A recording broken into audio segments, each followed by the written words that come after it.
இந்த வீடியோவை பாருங்க. இந்த வீடியோல உள்ள பொண்ணை பாருங்க. இந்த பொண்ணோட இப்போதைய நிலைமையை பாருங்க. இதுக்கு அடுத்து ஒரு போட்டோ போடுறேன். அந்த போட்டோவை பாருங்க. அந்த பொண்ணு முன்னாடி இருந்த அழகையும் இப்ப ஆக்கி வச்சிருக்க விதத்தையும் பாருங்க. நேற்று ஒரு கொடூரனை பத்தி சொல்லியிருந்தேன்ல, அதாவது இந்த குழந்தைய கொன்ன ஒரு கொடூரனை பத்தி சொல்லியிருந்தேன்ல. இந்த குழந்தையோட இந்த கொடூரனோட முன்னாள் மனைவி தான் இந்த பொண்ணு. இந்த பொண்ணை 2022 கல்யாணம் பண்ணி 2023லயே அதை அடிச்சு என்னெல்லாம் பண்ண பின் மண்டை கொண்டு செவரில் அடிச்சு தண்ணியில முக்கி செவி ரெண்டையும் அடிச்சு கை ரெண்டால அடிச்சு அந்த பொண்ணை கோமா ஸ்டேஜ்ல ஆக்கி 13 மாசம் மெடிக்கல் காலேஜ்ல கோமா ஸ்டேஜ்ல கடந்து இன்னைக்கு தற்போதைய நிலை தான் இந்த நிலைமை.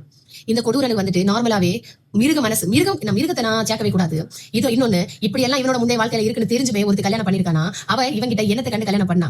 உங்களுக்கு எல்லாம் பிள்ளைங்கிறது விளையாட்டு காரியமா இருக்கா? பிள்ளைக்காக தவிர இருக்க கோடான கோடி மக்கள் இருக்காங்க, கோடான கோடி தாய்மார்கள் தந்தைமார்கள் இருக்காங்க. ஒரு குழந்தை கிடைச்சிடாதா, குழந்தை கிடைக்காதா அப்படிங்கறத நான் ஒரு அம்மாவா இருந்து அந்த வெப்ராளத்துல நான் சொல்றேன். என்ன என் பிள்ளைய என் அம்மாவோ இல்ல என்ன சுற்றி இருக்கவங்கள யாராவது என் பிள்ளைய திடீர்னு வஞ்சாலோ இல்ல அடிச்சாலோ என்னால தாங்க முடியாது. உண்மைக்கு சொல்றேன், என்ன மாதிரிப்பட்ட யாராலுமே தாங்க முடியாது. பெத்த பிள்ளைய தான் அடிக்கவே கஷ்டப்பட்டேன். நான் ஒரு அடி கொடுத்து சாரி கேட்பேன். அந்த அளவு என்ன மனசு பதறும். அது எப்படி வயிற கிழிச்சோ இல்ல வலிச்சோ நீ பெத்தையா இருந்தா அந்த பிள்ளை அவனுக்கு கொல்றதுக்கு எப்படி மனசு வந்தது? இல்ல எந்த அல்ப சுகத்துக்காக நீ அவன் கூட போயிட்டு அந்த குழந்தை கொன்னோன்னு அவன் கூட நீ கடைசி வரைக்கும் வாழ்ந்துருவியா? எப்படி வாழ்வ? அவன் நீ இல்லைன்னா இன்னொருத்தர் போயிட்டே இருப்பான். யாருன்னு ஒருத்தைய கோமா ஸ்டேஜ்ல ஆக்கிட்டு அடுத்து நீயும் சொல்லிட்டு அடுத்தது இன்னொருத்தன் சொல்லிட்டு போயிட்டே இருப்பான். நீ என்ன பண்ணுவ? குழந்தைய கொண்டுட்டு அடுத்த குழந்தைக்காக தாமே இருப்பியா?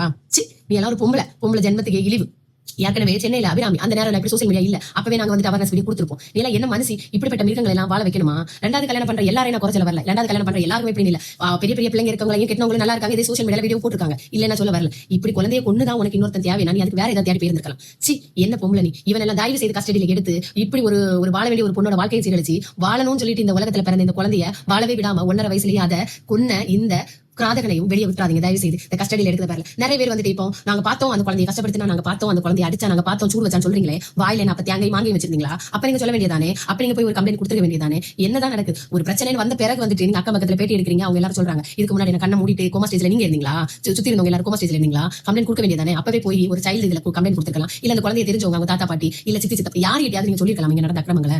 எதுக்கு எல்லாம் நடந்து முடிஞ்ச பிறகு எல்லாரும் வந்துட்டு ஆமா நடந்துச்சுன்னு சொல்றீங்க? இதே ஃபர்ஸ்ட் ஆஃப் ஆல் தப்பு. கண்ணு முன்னாடி ஒரு அணியா நடக்கா தட்டி கேட்டுட்டு சொல்லுங்க. எனக்கு ஒரு தாயா இருந்து நைட்டு ஃபுல்லா தூக்கம் இல்ல. அந்த குழந்தைய முகத்தை பார்த்து யாரும் தூங்க மாட்டாங்க. 1.5 வயசு பிஞ்சு குழந்தைய கொண்டு ஒரு கிராதகி, ஒரு கொடூரத்தி. எல்லாரும் சொல்றாங்க அந்த அம்மா கொன்னான்னு சொல்லிட்டு. அவ கொல்லல, கொலைக்கு துணை நின்றுக்கா. சூடு வச்சது ஃபுல்லா இந்த கிராதகை. நான் 51 இடத்துல சிகரெட்டால சூடு வச்சிருக்கான். அந்த குழந்தை ஒண்ணுக்கு போற இடத்துல வரைக்கும் சூடு வச்சிருக்கான். இவன் மனுஷனா மிருகமா? அதுவே ஒரு ஆம்பளை பிள்ளையே இந்த அளவு செஞ்சிருக்கான்னா ஒரு பொம்பளை பிள்ளையா இருந்தா என்னத்த நம்ம வாழணும். நம்ம கொண்டு வந்த குழந்தை, நம்ம இந்த பூமிக்கு புதியதாயிட்டு ஒரு உயிரை கொண்டு வந்திருக்கோம்னா அந்த குழந்தையோட ரெஸ்பான்சிபிலிட்டி மொத்தம் அந்த தாய் தகப்பனுக்கு மட்டும் வாழ வைக்கணும், படிக்க வைக்கணும், நல்ல நிலைமையில கொண்டு வரணுங்கிற மொத்த ரெஸ்பான்சிபிலிட்டியும் அந்த தந்தைக்கும் அந்த தாய்க்கும் தான் இருக்கு. அது எப்படி ஒரு குழந்தையோட உயிர் எடுக்கிறதுக்கு நீ பெற்றுக்க வேண்டிய எத்தனையோ பேருக்கு குழந்தை கொடுக்காம மலடின்னு பட்டத்தை வாங்கி கண்ணீர் வச்சிட்டு இருக்காங்க. இவங்க எல்லாம் மலடின்னு ஒரு பட்டம் கொடுத்துக்க கூடாதா? அவ்வளவு வேதனையோட இந்த வீடியோ நான் பதிவிடுதேன். அவ்வளவு கஷ்டமா இருக்கு, அவ்வளவு வெறுப்பா இருக்கு, சொல்ல வார்த்தையே இல்ல. என்னத்த